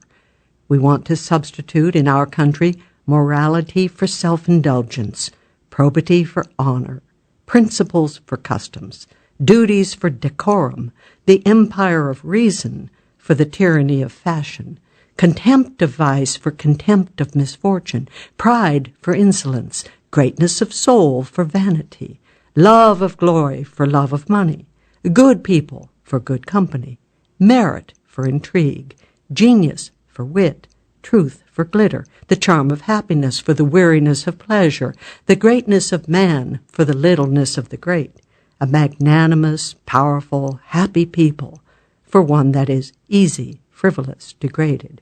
That is to say, we would substitute all the virtues and miracles of a republic for all the vices and absurdities of monarchy. At what a vast height above the rest of mankind does Robespierre place himself here? And observe the arrogance with which he speaks. He is not content with expressing a desire for a great renovation of the human heart. He does not even expect such a result from a regular government. No, he intends to effect it himself, and by means of terror. The object of the discourse from which this puerile and laborious mass of antithesis is extracted was to exhibit the principles of morality that ought to direct a revolutionary government. Moreover, when Robespierre asks for a dictatorship, it is not merely for the purpose of repelling a foreign enemy or of putting down factions. It is that he may establish, by means of terror, and as a preliminary to the operation of the Constitution, his own principles of morality. He pretends to nothing short of extirpating from the country, by means of terror, self-interest, honor, customs, decorum, fashion, vanity, the love of money, good company, intrigue, wit, luxury, and misery. It is not until after he, Robespierre, shall have accomplished these miracles, as he rightly calls them, that he will allow the law to regain her empire. Truly, it would be well if these visionaries, who think so much of themselves and so little of mankind, who want to renew everything, would only be content with trying to reform themselves. The task would be arduous enough for them. In general, however, these gentlemen, the reformers, legislators, and politicians, do not desire to exercise an immediate despotism over mankind. No, they are too moderate and too philanthropic for that. They only contend for the despotism, the absolutism, the omnipotence of the law. They aspire only to make the law. To show how universal this strange disposition has been in France, I had need not only to have copied the whole of the works of Mably, Raynal, Rousseau, Fenelon, and to have made long extracts from Bossuet and Montesquieu, but to have given the entire transactions of the sittings of the convention. I shall do no such thing, however, but merely refer the reader to them. No wonder this idea suited Bonaparte so well. He embraced it with ardor and put it in practice with energy. Playing the part of a chemist, Europe was to him the material for his experiments. But this material reacted against him. More than half undeceived, Bonaparte, at St. Helena, seemed to admit that there is an initiative in every people, and he became less hostile to liberty. Yet this did not prevent him from giving this lesson to his son in his will. To govern is to diffuse morality, education, and well-being. After all this, I hardly need show, by fastidious quotations, the opinions of Morelli, Babeuf, Owen, Saint-Simon, and Fourier. I shall confine myself to a few extracts from Louis Blanc's book on the organization of labor. In our project, society receives the impulse of power. In what does the impulse that power gives to society consist? In imposing upon it the project of Mr. Louis Blanc. On the other hand, society is the human race. The human race, then, is to receive its impulse from Mr. Louis Blanc. It is at liberty to do so or not, it will be said. Of course, the human race is at liberty to take advice from anybody, whoever it may be. But this is not the way in which Mr. Louis Blanc understands the thing. He means that his project should be converted into law, and consequently forcibly imposed by power. In our project, the state has only to give a legislation to labor, by means of which the industrial movement may and ought to be accomplished in all liberty. It, the state, merely places society on an incline, that is all, that it may descend when once it is placed there by the mere force of things and by the natural concourse of the established mechanism. But what is this incline? One indicated by Mr. Louis Blanc. Does it not lead to an abyss? No, it leads to happiness. Why, then, does not society go there of itself? Because it does not know what it wants, and it requires an impulse. What is to give it this impulse? Power. And who is to give the impulse to power? The inventor of the machine, Mr. Louis Blanc. We shall never get out of this circle, mankind passive and a great man moving it by the intervention of the law. Once on this incline, will society enjoy something like liberty? Without a doubt. And what is liberty? Once for all, liberty consists not only in the right granted, but in the power given to man to exercise, to develop his faculties under the empire of justice and under the protection of the law. And this is no vain distinction. There is a deep meaning in it, and its consequences are imponderable. For when once it is admitted that man, to be truly free, must have the power to exercise and develop his faculties, it follows that every member of society has a claim upon it for such education as shall enable his faculties to display themselves, and for the tools of labor, without which human activity can find no scope. Now, by whose intervention is society to give to each of its members the requisite education and the necessary tools of labor, unless by that of the state? Thus, liberty is power. In what does this power consist? In possessing education and tools of labor. Who is to give education and tools of labor? Society, who owes them. But whose intervention is society to give tools of labor to those who do not possess them? By the intervention of the state. From whom is the state to obtain them? It is for the reader to answer this question and to notice whither all this tends. One of the strangest phenomena of our time, and one that will probably be a matter of astonishment to our descendants, is the doctrine which is founded upon this triple hypothesis: the radical passiveness of mankind, the omnipotence of the law, the infallibility of the legislator. This is the sacred symbol of the party that proclaims itself exclusively democratic. It is true that it professes also to be social. So far as it is democratic, it has an unlimited faith in mankind. So far as it is social, it places mankind beneath the mud. Are political rights under discussion? Is a legislator to be chosen? Oh, then the people possess science by instinct. They are gifted with an admirable discernment. Their will is always right. The general will cannot err. Suffrage cannot be too universal. Nobody is under any responsibility to society. The will and the capacity to choose well are taken for granted. Can the people be mistaken? Are we not living in an age of enlightenment? What? Are the people to be forever led about by the nose?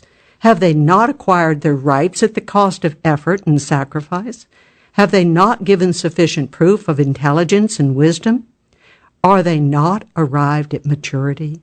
Are they not in a state to judge for themselves? Do they not know their own interest?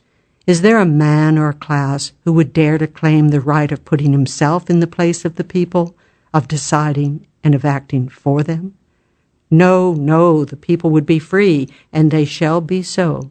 They wish to conduct their own affairs, and they shall do so. But when once the legislator is duly elected, then indeed the style of his speech alters. The nation is sent back into passiveness, inertness, nothingness, and the legislator takes possession of omnipotence. It is for him to invent, for him to direct, for him to impel, for him to organize. Mankind has nothing to do but to submit. The hour of despotism has struck. And we must observe that this is decisive. For the people, just before, so enlightened, so moral, so perfect, have no inclinations at all, or if they have any, these all lead them downwards toward degradation. And yet they ought to have a little liberty. But are we not assured by Mr. Considerant that liberty leads fatally to monopoly? Are we not told that liberty is competition, and that competition, according to Mr. Louis Blanc, is a system of extermination for the people and of ruination for trade? For that reason, people are exterminated and ruined in proportion as they are free. Take, for example, Switzerland, Holland, England, and the United States. Does not Mr. Louis Blanc tell us again that competition leads to monopoly, and that for the same reason cheapness leads to exorbitant prices? That competition tends to drain the sources of consumption and diverts production to a destructive activity? That competition forces production to increase and consumption to decrease? Whence it follows that free people produce for the sake of not consuming? That there is nothing but oppression and madness among them, and that it is absolutely necessary for Mr. Louis Blanc to see to it? What sort of liberty should be allowed to men? Liberty of conscience? But we should see them all profiting by the permission to become atheists. Liberty of education? But parents would be paying professors to teach their sons immorality and error. Besides, if we are to believe Mr. Thiers, education, if left to the national liberty, would cease to be national, and we should be educating our children in the ideas of the Turks or Hindus, instead of which, thanks to the legal despotism of the universities, they have the good fortune to be educated in the noble ideas of the Romans. Liberty of labor? But this is only competition, whose effect is to leave all products unconsumed, to exterminate the people and to ruin the tradesmen. The liberty of exchange? But it is well known that the protectionists have shown over and over again that a man will inevitably be ruined when he exchanges freely, and that to become rich it is necessary to exchange without liberty. Liberty of association. But according to the socialist doctrine, liberty and association exclude each other, for the liberty of men is attacked just to force them to associate. You must see, then, that the socialist democrats cannot in conscience allow men any liberty, because by their own nature they tend in every instance to all kinds of degradation and demoralization. We are therefore left to conjecture, in this case, upon what foundation universal suffrage is claimed for them with so much importunity. The pretensions of organizers suggest another question, which I have often asked them, and to which I am not aware that I ever received an answer. Since the natural tendencies of mankind are so bad that it is not safe to allow them liberty, how comes it to pass that the tendencies of organizers are always good? Do not the legislators and their agents form a part of the human race? Do they consider that they are composed of different materials from the rest of mankind? They say that society, when left to itself, rushes to inevitable destruction because its instincts are perverse. They presume to stop it in its downward course and to give it better direction. They have, therefore, received from heaven intelligence and virtues that place them beyond and above mankind. Let them show their title to this superiority. They would be our shepherds, and we are to be their flock. This arrangement presupposes in them a natural superiority, the right to which we are fully justified in calling upon them to prove. You must observe that I am not contending against their right to invent social combinations, to propagate them, to recommend them, to try them upon themselves at their own expense and risk. But I do dispute their right to impose them upon us through the medium of the law, that is, by force and by public taxes. I would not insist upon the Cabetists, the Fourierists, the Proudhonians, the academics, and the protectionists renouncing their own particular ideas. I would only have them renounce the idea that is common to them all, namely that of subjecting us by force to their own categories and rankings, to their social laboratories, to their ever-inflating bank, to their Greco-Roman morality, and to their commercial restrictions. I would ask them to allow us the faculty of judging of their plans, and not to oblige us to adopt them if we find that they hurt our interest or are repugnant to our consciences. To presume to have recourse to power and taxation, besides being oppressive and unjust, implies further the pernicious assumption that the organized is infallible and mankind incompetent. And if mankind is not competent to judge for itself, why do they talk so much about universal suffrage? This contradiction in ideas is unhappily to be found also in facts. And whilst the French nation has preceded all others in obtaining its rights, or rather its political claims, this has by no means prevented it from being more governed and directed and imposed upon and fettered and cheated than any other nation. It is also the one of all others where revolutions are constantly to be dreaded, and it is perfectly natural that it should be so. So long as this idea is retained, which is admitted by all our politicians, and so energetically expressed by Mr. Louis Blanc in these words, society receives its impulse from power.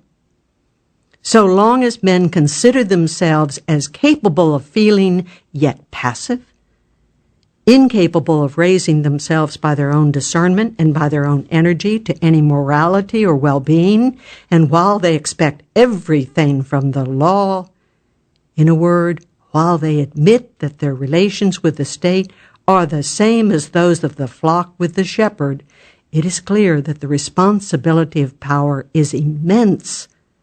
Fortune and misfortune, wealth and destitution, equality and inequality all proceed from it.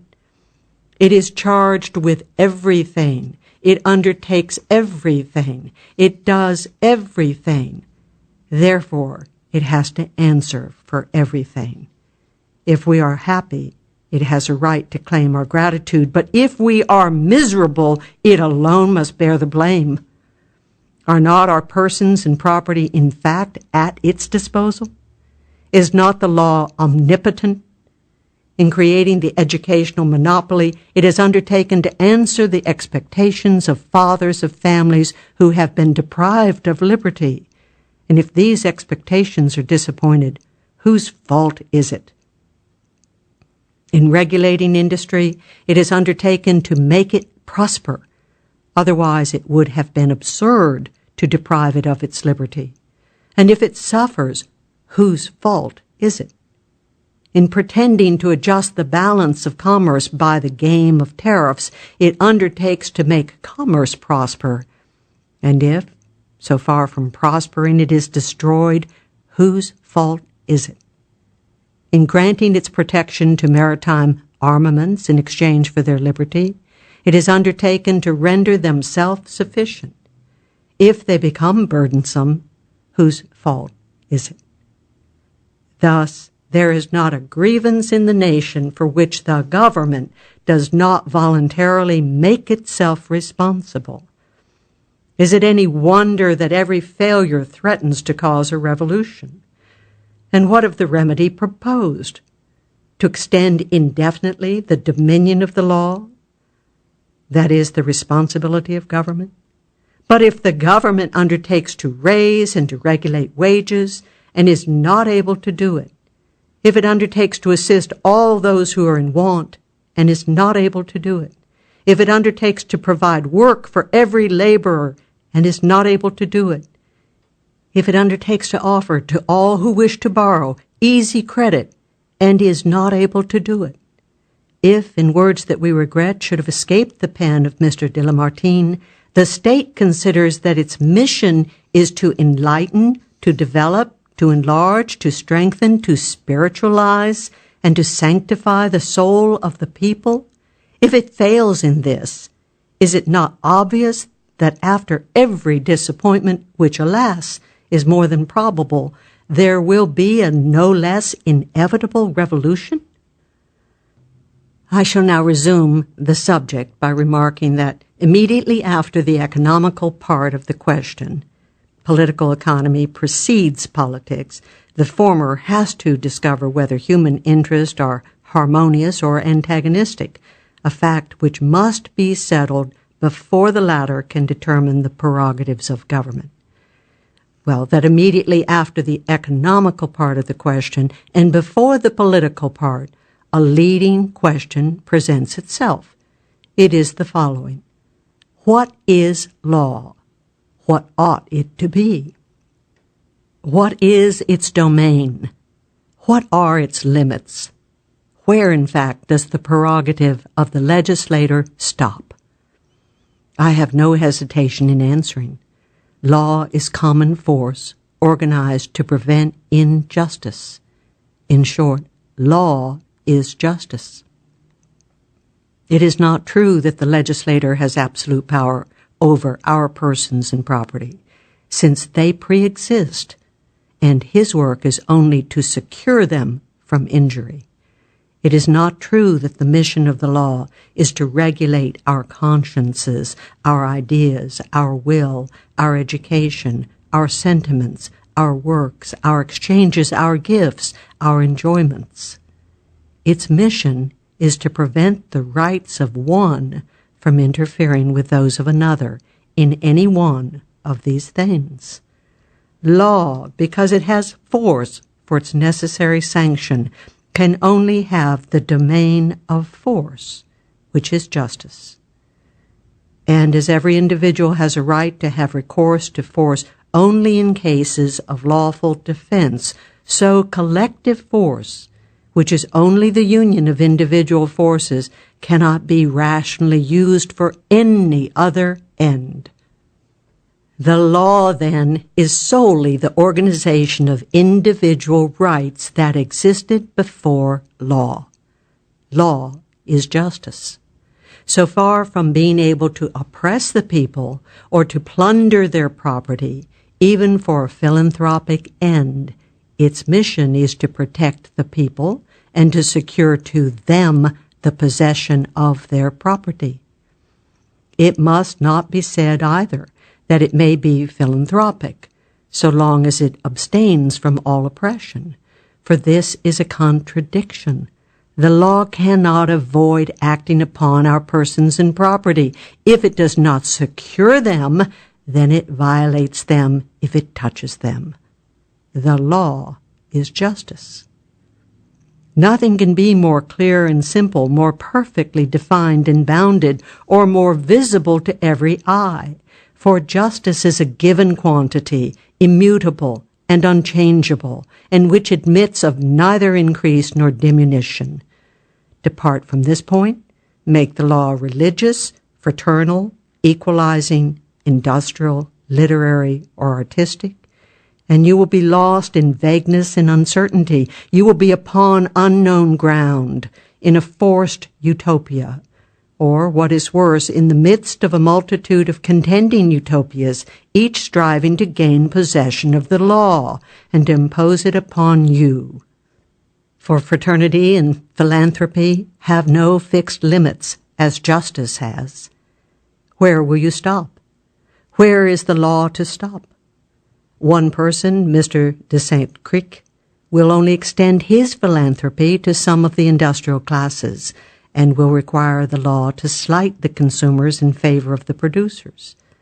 Another, like Mr. Considerant, will take up the cause of the working classes and claim for them by means of the law, at a fixed rate, clothing, lodging, food, and everything necessary for the support of life.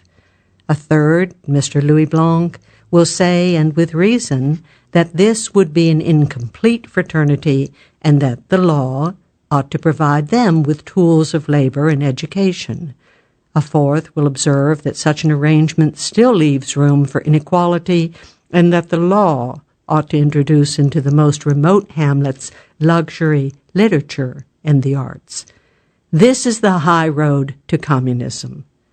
In other words, legislation will be, as it is now, the battlefield for everybody's dreams and everybody's covetousness. Law is justice. In this proposition, we represent to ourselves a simple, immovable government, and I defy anyone to tell me whence the thought of a revolution, an insurrection, or a simple disturbance could arise against a public force confined to the repression of injustice. Under such a system, there would be more well-being, and this well-being would be more equally distributed. And as to the sufferings inseparable from humanity, no one would think of accusing the government of them, for it would be as innocent of them as it is of the variations of the temperature. Have the people ever been known to rise against the Court of Appeals or assail the justices of the peace for the sake of claiming the rate of wages, free credit, tools of labor, the advantages of the tariff, or the social workshop? They know perfectly well that these matters are beyond the jurisdiction of the justices of the peace, and they would soon learn that they are not within the jurisdiction of the law quite as much. But if the law were to be made upon the principle of fraternity, if it were to be proclaimed that from it proceed all benefits and all evils, that it is responsible for every individual grievance and for every social inequality, then you open the door to an endless succession of complaints, irritations, troubles, and revolutions. Law is justice. and it would be very strange if it could properly be anything else. Is not justice right? Are not rights equal? With what show of right can the law interfere to subject me to the social plans of Messieurs Memorel, de Melun, Thiers, or Louis Blanc, rather than to subject these gentlemen to my plans? Is it to be supposed that nature has not bestowed upon me sufficient imagination to invent a utopia too? Is it for the law to make choice of one amongst so many fancies, and to make use of the public force in its service? Law is justice. And let it not be said, as it continually is, that the law in this sense would be atheistic, individual, and heartless, and that it would mold mankind in its own image. This is an absurd conclusion, quite worthy of the governmental infatuation which sees mankind in the law. What then? Does it follow that if we are free we shall cease to act? Does it follow that if we do not receive an impulse from the law, we shall receive no impulse at all? Does it follow that if the law confines itself to securing to us the free exercise of our faculties will be paralyzed? Does it follow that if the law does not impose upon us forms of religion, modes of association, methods of education, rules for labor, directions for exchange, and plans for charity, we shall plunge headlong into atheism, isolation, ignorance, misery, and greed? Does it follow that we shall no longer recognize the power and goodness of God, that we shall cease to associate together, to help each other, to love and assist our unfortunate brethren, to study the secrets of nature, and to aspire after perfection in our existence? Law is justice. And it is under the law of justice, under the reign of right, under the influence of liberty, security, stability, and responsibility, that every man will attain to the fullness of his worth, to all the dignity of his being, and that mankind will accomplish with order and with calmness, slowly, it is true, but with certainty, the progress ordained for it. I believe that my theory is correct, for whatever be the question upon which I am arguing, whether it be religious, philosophical, political, or economical, whether it affects well-being, morality, equality, right, justice, progress, responsibility, property, labor, exchange, capital, wages, taxes, population, credit, or government, at whatever point of the scientific horizon I start from, I invariably come to the same thing. The solution of the social problem is in liberty. And have I not experience on my side? Cast your eye over the globe. Which are the happiest, the most moral, and the most peaceable nations? Those where the law interferes the least with private activity, where the government is the least felt, where individuality has the most scope and public opinion the most influence, where the machinery of the administration is the least important and the least complicated, where taxation is lightest and least unequal, popular discontent the least excited and the least justifiable, where the responsibility of individuals and classes is the most active, and where, consequently, if morals are not in a perfect state, at any rate they tend incessantly to correct themselves, where transactions, meetings, and associations are the least fettered, where labor, capital, and production suffer the least from artificial displacements, where mankind follows most completely its own natural course, where the thought of God prevails the most over the inventions of men. Those, in short, who realize the most nearly this idea that within the limits of right, all should flow from the free, perfectible, and voluntary action of man, nothing be attempted by the law or by force except the administration of universal justice. I cannot avoid coming to this conclusion, that there are too many great men in the world. There are too many legislators, organizers, institutors of society, conductors of the people, fathers of nations, and so forth and so forth. Too many persons place themselves above mankind to rule and patronize it. Too many persons make a trade of looking after it. It will be answered, you yourself are occupied upon it all this time.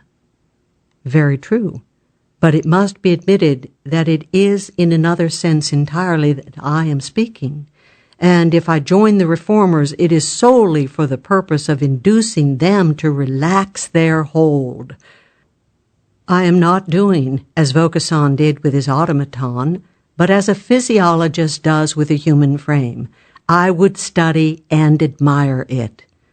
I am acting with regard to it in the spirit that animated a celebrated traveler. He found himself in the midst of a savage tribe. A child had just been born, and a crowd of soothsayers, magicians, and quacks were around it, armed with rings, hooks, and bandages. One said, "This child will never smell the perfume of a calumet unless I stretch his nostrils." Another said, "He will be without the sense of hearing unless I draw his ears down to his shoulders." A third said, "He will never see the light of the sun unless I give his eyes an oblique direction." A fourth said, "He will never be upright unless I bend his legs." A fifth said, "He will not be able to think unless I press his brain." "Stop," said the traveler. "Whatever God does is well done. Do not pretend to know more than he. And as he has given organs to this frail creature, allow those organs to develop themselves, to strengthen themselves by exercise, use, experience, and liberty. God has implanted in mankind also all that is necessary to enable it to accomplish its destinies. There is a providential social physiology, as well as a providential human physiology. The social organs are constituted so as to enable them to develop harmoniously in the grand air of liberty. Away then with quacks and organizers, away with their rings and their chains and their hooks and their pincers, away with their artificial methods, away with their social laboratories, their governmental whims, their centralization, their tariffs, their universities, their state religions, their inflationary or monopolizing banks, their limitations, their restrictions, their moralizations, and their equalization by taxation. And now, after having vainly inflicted upon the social body so many systems, let them end where they ought to have begun. Reject all systems and try liberty. Liberty, which is an act of faith in God and in His work.